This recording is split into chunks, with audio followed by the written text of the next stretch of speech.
Hello, it's Steve again. In this project I'll be showing you how to basically tether a servo to an Arduino board. Now in this one I'll just show you first what this does. These three buttons here, and I'll bring this into focus with a lot of it so I don't have to keep panning the camera around so much. Like this one, you can do little pulses if you want, or you can go full swing, both sides, hold it in, it'll carry on going.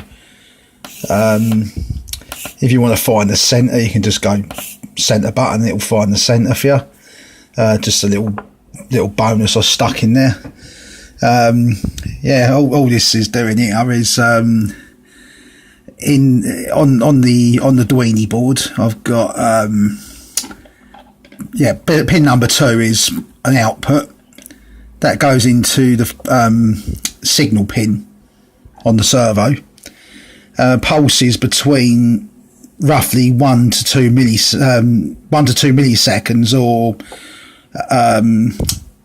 let's say in this case I'm firing the amount of microseconds, so 1 millisecond is what, 1000 microseconds. That will be full swing to the left, well, near enough full swing. You can go down further than 1000, which I have in here, as I'll show you in the code in a sec.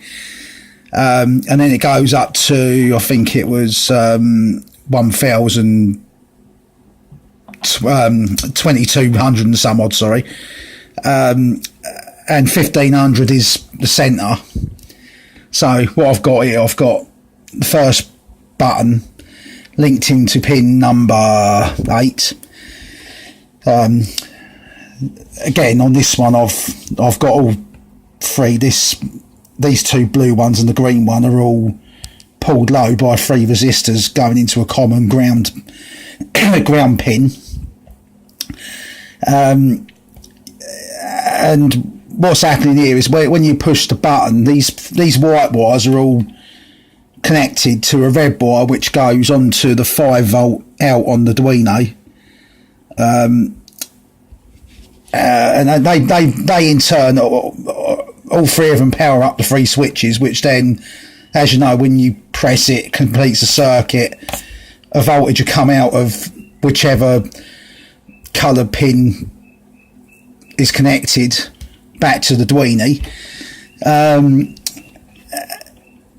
And then the program itself will then detect that and apply a positive or negative to the current amount of microseconds stored in a variable, which are then sent out via the pin 2 to tell the servo which way to go.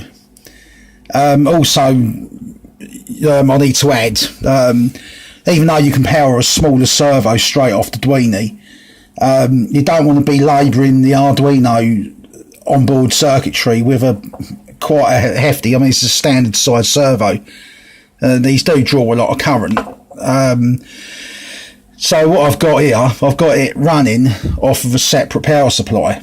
Now what I've done here as well, because the signal on the servo needs to be referenced with the Arduino, and obviously needs its own ground to power the thing at the same time. What I've done, I've tethered the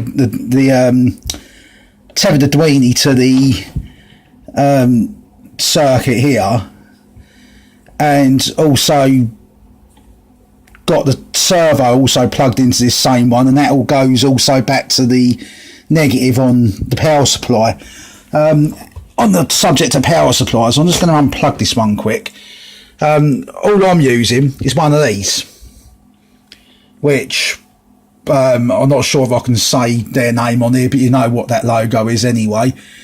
Yeah, it's I'm running it off the 2.1 amp USB port, and that's going all the way round under the desk. I'll just plug that back in again while I'm thinking about it. Yeah, it goes all the way round under the desk and then comes back up through between the 2 monitors, and then I shoved it into the prototype board. But that's as simple as that gets for that, and just for sake I'll show you it working again. So like you can put it where you want it. It goes pretty quick. I can make it go slower if I change a variable, which I'll show you in a sec. But what I'll do, I'll get onto, before I go into the code, I'm going to show you this. I know in my last videos I've been showing just the board only, but it's easier for you to look at it on here. So yeah, what you got here, you got the Arduino sitting here. You've got a 5-volt line coming out of the bottom, out of that pin now, which is the 5th one from the left. Goes into this part here. Don't know whether you can see on here, but this is actually red. I know on my viewfinder it's showing up a funny odd sort of darkish browny sort of colour. But yeah, it's going into, as you see, here's the white wires as I depicted. They all go up, they split, they all branch off to each one of the 3 switches. The first switch links into pin 8, the middle one connected here into pin 7, and the final one, the one for making it go clockwise, then goes into pin 6. And you see the ground comes out of here, goes up to there, connects up with the negative of the power supply, goes into the servo. Pin number 2, which is the yellow wire, goes out to the servo signal, and then the power supply just solely powers the servo. So yeah, that's a pretty simple circuit to get on with. You can download this off of the descriptions below. But yeah, I'm going to get onto the code now. Right, on the code, what I've done here, I'm using the built-in servo library just to simplify things a lot. So you include the header file servo.h, then you create yourself a servo object. So you just give the class name and then just tell it what you want to call that particular instance object of servo. Then what I've done, as you can see, I've set the servo pin as 2, set the center of the servo as 1500, as in 1500 microseconds, which is 1.5 milliseconds. And this one here is the one that you can change in the program. This is what gets sent to the servo via pin 2. And as you can see here, I've set it to the servo center for now. Servo step is how fast you want it to go. Now if I was to go back into here, what I'm going to do, I'm going to show you exactly how. I'm going to slow it down a bit. I'm going to slow it down by a factor of 0.1. So I'm going to add a 0 there. I'm going to recompile this. May take a moment or two to recompile. I know this thing gets a bit long-winded. No, it went quick that time. So that's now done, and I'll now show you this again. I can now make it go pretty slow. I suppose if you was doing it yourself, if you had more time on your hands to do it, you can sort of do a progressive speed on it, I suppose. So the longer you hold down the button, the faster it gets. So then you'd have more precise control over short distances, and then by holding it down you can get to where you want to get quite quickly. It don't apply to the centre one though, because I'm just banging straight in the 1.5 milliseconds when I push this, so the servo just snap back. I'm going to put that back to where it's got to go anyway. So yeah, I'll recompile that, and while that's recompiling, I'm going to go through the rest of it. Now what happens here is I've set a minimum for the servo, which is 750 microseconds, or 0.75 milliseconds, and then I've got 2250 microseconds, which is 2.25 milliseconds. I've then told it which pins I want to use for the buttons, which you can see here, 8, 7 and 6 in that order. And then I've done the usual thing, set up the pin modes, told it to receive an input on the buttons, and give an output on the pin for the servo, which was pin 2. And then what you need to do, before you can use the servo, you need to attach the pin to the servo object. So what you do, you just type in the name of whatever you called your servo up when you named it up the top, and then you use the method attach and tell it what servo pin you want to attach it to. And then in the rest of it, the rest of the loop code, it just takes in three local variables to tell you which pins are being pushed.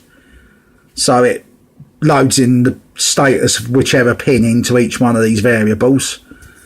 And you can see here on this part, if the center pin status is high, and then set the microseconds for the servo to servo center.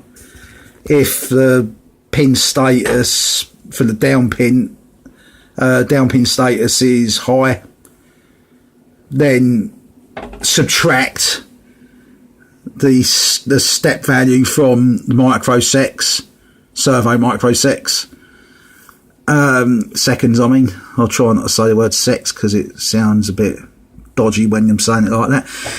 Yeah, and then if what you do here, when you're pushing the counterclockwise button or anti-clockwise, whatever part of the world you're from, when it gets to that threshold or below, you then tell it to set it at the lowest so that the servo don't run on and end up stripping the gearbox inside of it, because especially this servo here, this is one of them sort of £15 ones which has got, to my knowledge, the plastic gears inside it, nylon, whatever you call it. The same applies to the up pin status, which is to go clockwise, and yeah, it does this time around. It'll add the step to the microseconds, and then in here, if it exceeds the maximum servo microseconds, then snap it back to that.